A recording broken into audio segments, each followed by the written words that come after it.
Today, I want to talk about comparison and how it just plays such a horrible effect in our lives.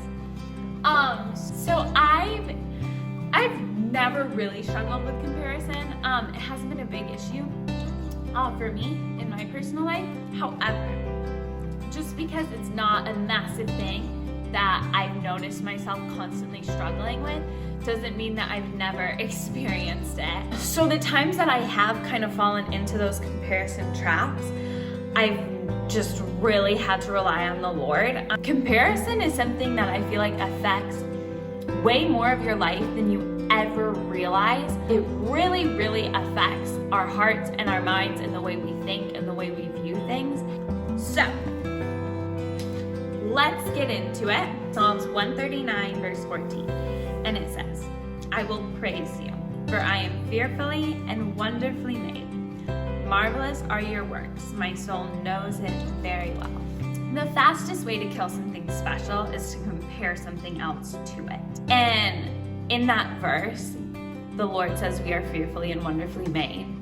And we are definitely special, and what we do is special, and how we feel is special, and what we look like is special, and what's on the inside of us is special. And so, just reminding yourself that the fastest way to kill something that's special is to compare it to something else. It's like putting a flower in the sun with no water for months on end. You're going to kill the plant, whether you want to or not, or whether you meant to. You may have been trying as best as you could, but you forgot you needed to water it. And in our lives, when we get stuck in a place where we forget that we need to stop looking at others and we need to focus on ourselves and on the Lord and who the Lord says we are, then we don't mean to, but we just forgot. And slowly each day we start wilting away. Second point, these are some little statements and sayings that I feel like have helped me, and so hopefully they will. One is, we can't let external things fill our self-worth and things that we are proud of.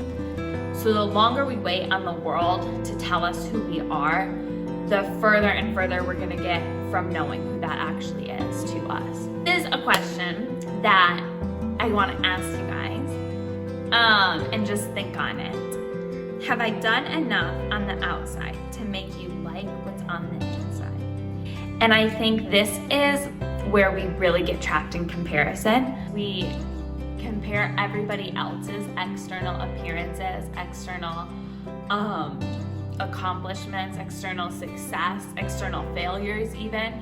We compare ourselves to others to lift us up. If somebody isn't as pretty as us, if somebody isn't as popular as us, if somebody isn't whatever, we put them down and we compare that, and we use that for ourselves to determine how we feel inside. Or we do the total opposite and we compare everybody's success, we compare their followers, we compare their looks, we compare their family environment, and we use that to determine if we like them or not and if we want to be like them or not. It's so important to not let what's on the outside determine if people will like you on the inside. Who you are on the inside should radiate so much that that's all they see on the outside. What might look picture perfect is so far from it. And what might look so broken has so many perfect pieces in that situation. I want to stress how much that it's so important not to get caught up in, if I do enough on the outside, maybe they'll like who I am on the inside. If you're attracting people that only want your external features, you're never gonna feel like you're enough, because you're always gonna have to put on a face and you're always gonna be working way harder on what's on the outside of you. Slowly, your heart and your mind are just going to deteriorate. Another question I like to ask myself every once in a while, who or what am I letting determine my worth? Anything besides God or Jesus is defining you. You will always be running a race with no end, and it will never be enough. And I have seen this in my life so many times, where every time I don't fully look to the Lord and listen for Him to tell me who I am, or to tell me what I'm doing, or to go to His Word to see that I am a daughter of His, and that I am precious, and that I'm fearfully and wonderfully made, and that I am so unique, and that He has the best plans for me in my life, as soon as I forget to look and focus on all of those things, then that's when the world starts defining me. That's when the world starts getting in the way. That's when I start feeling like I'm constantly running on empty. So, little story time. I had a friend, and I still love them with my whole heart, but I really didn't realize how much I was comparing myself to the type of friend that they wanted me to be. I was trying to fit into this box that they had created. That was what the world said is a perfect friend. And I was so exhausted and I felt so drained. I felt so far from myself. I felt just so sad. I felt like all of the core qualities that I'm so sure of myself in were just slowly being like stripped away from me and being replaced by all of these things that I felt like took every ounce of my energy to fulfill. And so even just by, letting somebody else define what they think you should be can really, really take away from who God says you are. Second verse that I want to read is Galatians 6:4. It says, "Each of you must examine your own actions. Then you can be proud of your own accomplishments without comparing yourself to others."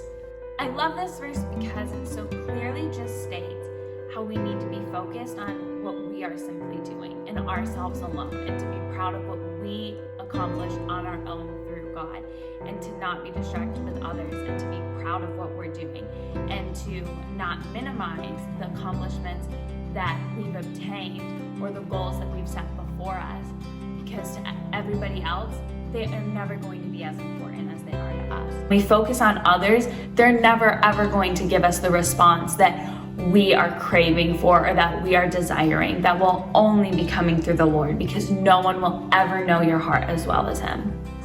It's a quote that I heard, and I don't remember who said it, but I wrote it down in my journal forever ago, and I absolutely love it.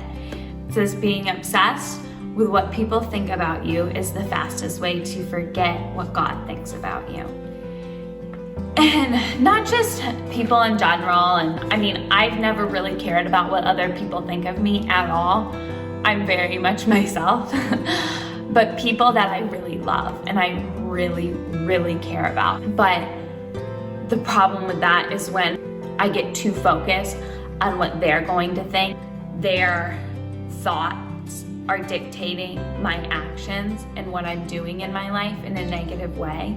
That's when I start slowly forgetting who God says I am and who He's called me to be and the way He sees me. He has put so much care into creating every single ounce of who we are and what we look like and what our hearts were made to do, that when we take our focus off from that and put it on anything else, all of those promises and all of the reassurance that He's given us as being one of His sons and daughters slowly starts to fade away and be replaced by all of the things that comparison can cause. No matter what you're comparing yourself to, it is always going to be a race that you will never be able to win, and you will always be running dry. Over time, you're going to notice a weight on your heart that is desperate to be lifted off. And the Lord is so willingly and openly wanting to take all of those weights and those burdens and those layers and peel them back and reveal who you really are to the world, because that is who He created you to be. And He is so proud of you, and He loves you so much, and no one and nothing that you could ever compare yourself to will ever be as good as who you are. So hopefully this helps. Thank you guys so much for watching. In the comments, if you made it this far, please comment down below something that has helped you with comparison, or something that you might be struggling with comparison. And I would love to read and help respond to your comments, or I would love to use that for encouragement for myself. And I hope you have the most amazing week. Thank you.